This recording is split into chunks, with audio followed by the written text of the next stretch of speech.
리더를 위한 구조화 수업 8번째 시간을 시작하겠습니다. 오늘은 의존형 지연 유발자에 관해서 말씀을 나눠보고자 합니다. 오늘 수업을 통해서 의존형 지연 유발자가 어떤 유형인지, 그리고 어떻게 구조적으로 발견될 수 있는지에 관해서 아실 수 있게 됩니다. 늘 말씀드리지만 조직의 인력, 자원, 누수를 막고 지속 가능한 조직을 만드는 데 기여하고자 이 콘텐츠를 만들고 있습니다. 이런 말을 들었습니다. 초기에 리더들이 할 게 많은데 왜 이런 유형들만 이야기하느냐라고 말이죠. 맞습니다. 리더가 챙겨야 될 거는 이 내용뿐만이 아니라 여러 가지 실력들을 쌓아서 실전에서 성과를 내야 되는 아주 막중한 위치에 있습니다. 물론 인사팀이 잘 꾸려진 기업들, 그리고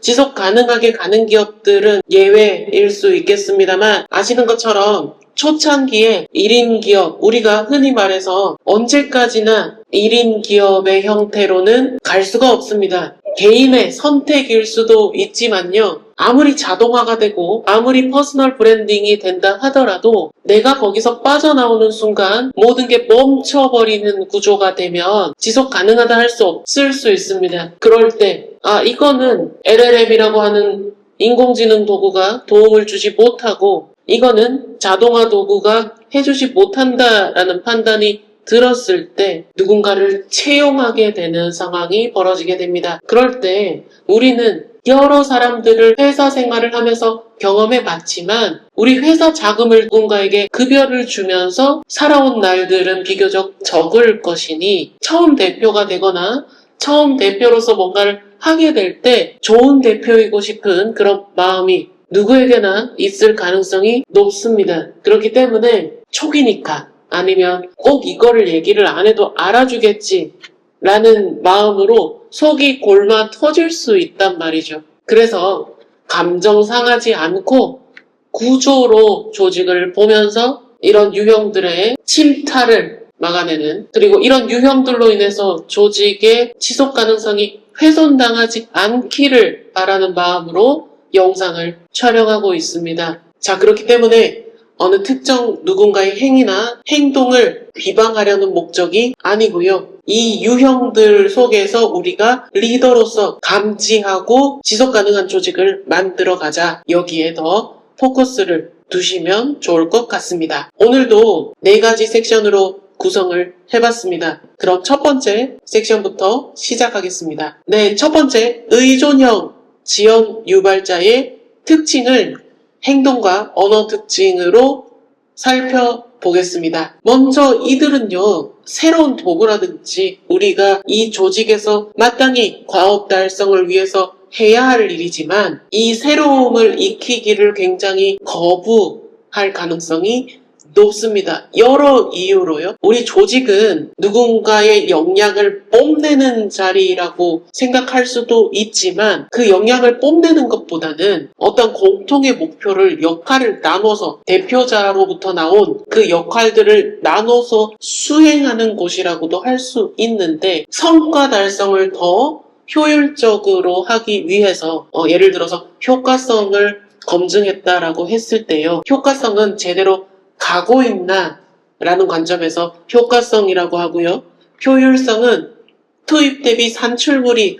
어느 정도로 나오는가를 얘기할 때 우리는 효율성이라고 합니다. 지금은 효과성은 검증됐다는 측면에서 효율성 제고 차원에서 새로운 도구를 받아들여야 될 때가 있습니다. 그런데 끝까지 받아들이지 않고 이거는 내 스타일이 아니다, 이런 말들로 유야무야 시키는 그런 가능성이 있습니다.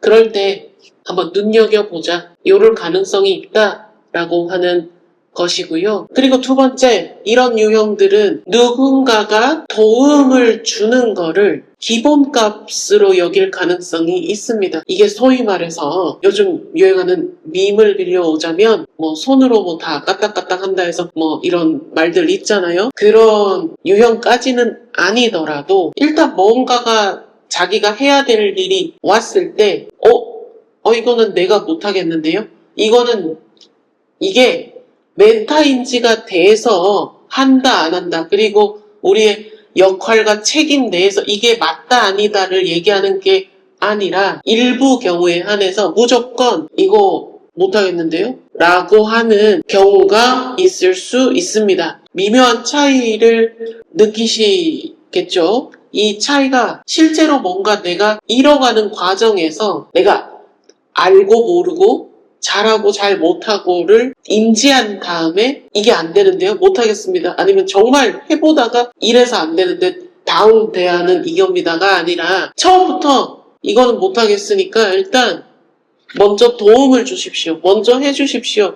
라고 하는 그런 일부 경우를 이야기하는 겁니다. 자, 그렇기 때문에 이 유형들은 당당하게 그거를 요구할 가능성도 있습니다. 이런 행동 패턴이 보인다면 이런 유형이 아닐까 다시 한번 살펴보시는 것도 도움이 될 수 있습니다. 자, 언어 특징은 이거는 모르는 일이에요. 그건 모르겠고 자, 여기에서 또 미묘한 차이 지점이 있는데요. 메타인지가 되어서 나 이거 모르는 부분입니다 라고 하는 게 아니라 일단 뭔가 새로운 게 오면 난 그건 모르겠고 노력을 하지 않는 노력 시도조차 하지 않는 경우가 있습니다. 이거 구분해내는 게 되게 어려워요. 그 미묘한 차이를 아마 지금 영상 보시면서 제가 말씀드리니까 느껴지시는 그 차이 지점을 현실에서도 볼 수 있어야 된다라고 하는 겁니다. 늘 말씀드리지만 열심히 성실히 회사 생활 잘 하시는 분들을 이야기하는 게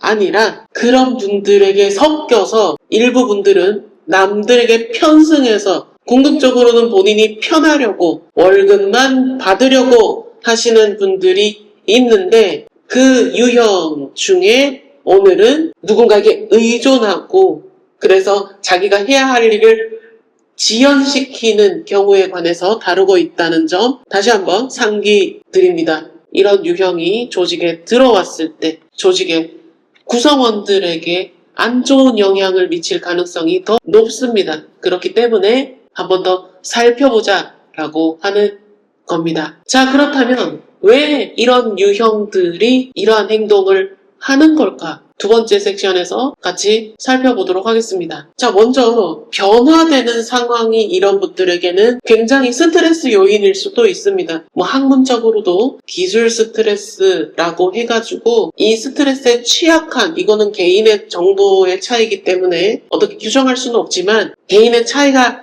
있음을 저도 인정을 합니다. 그러나 우리가 돌아가기 위해서 우리 시스템이 돌아가기 위해서는 자기 맡은 역할을 수행을 해야 하는 게 마땅한 책임이지 않습니까? 그 책임조차 하지 않으려고 한다는 데서 문제가 나온다는 겁니다. 소위 말해서 뭉갠다는 거죠. 어떻게든 안 하려고 합니다. 그러면서 저는 자유를 주시면 뭔가 알아서 더 잘하고 이런 류의 말을 할 수도 있습니다. 지난 영상에서 다뤘기 때문에 한번 참조하셔도 좋을 것 같고요. 아마 이 리더가 되신 분들은 대표자를 하시는 분들은 자기 일을 찾아서 했을 가능성이 굉장히 높습니다. 이 자기에게 주어진 역할을 어떻게 하면 조금 더 말단 사회생활 초년생 시절부터 어떻게 하면 더 일의 주도권을 가지고 할 수 있을까? 이 문제를 어떻게 극복할 수 있을까라고 하는 그런 고민들을 한 번씩은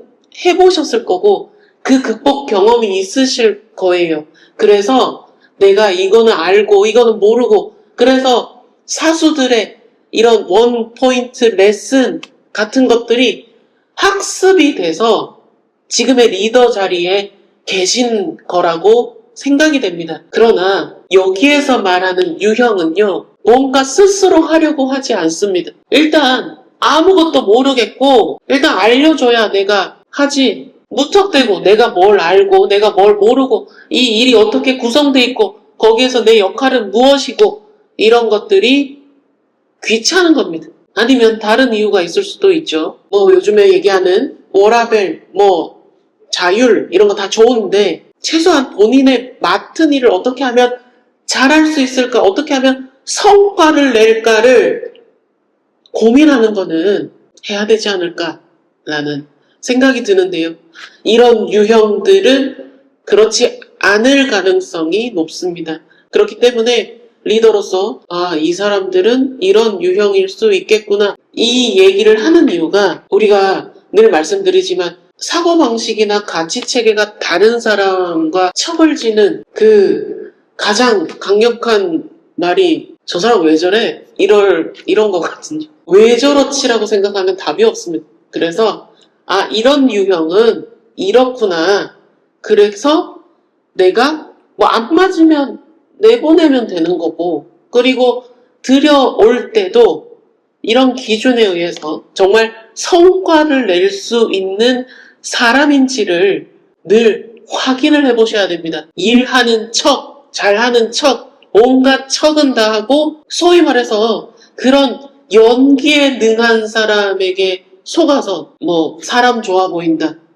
이게 비단 개그에만 나오는 게 아닌 것 같습니다. 성과가 어느 정도 나오는지, 이 사람이 실무를 어느 정도 하는지를 살펴보시는 것도 필요하다 늘 말씀을 드리고 있습니다. 자, 그렇다면 리더로서 이들을 어떻게 발견을 해야 하는가에 관해서 말씀을 나눠보도록 하겠습니다. 자, 제가 얼마 전에 성장서사만 있고 성과가 없다라고 말씀드린 적 있는데요. 뭔가 알려줘도 소위 말해서 온보딩을 정말 잘 마쳤다라고 생각을 하더라도요. 계속 반복되는 질문을 하는 겁니다. 입체적으로 이걸 볼 능력이 없을 수도 있지만 그 의지가 없다 이렇게 보셔도 될 것 같습니다. 그리고 어떠한 프로세스를 알려주면 거기에 대해서 적응이 굉장히 느릴 수도 있는데 이게 정말 하면서 본인의 역량을 개발해 가면서 적응을 해나가는 유형 기다려줄 수 있는데 하는 척, 성장하는 척,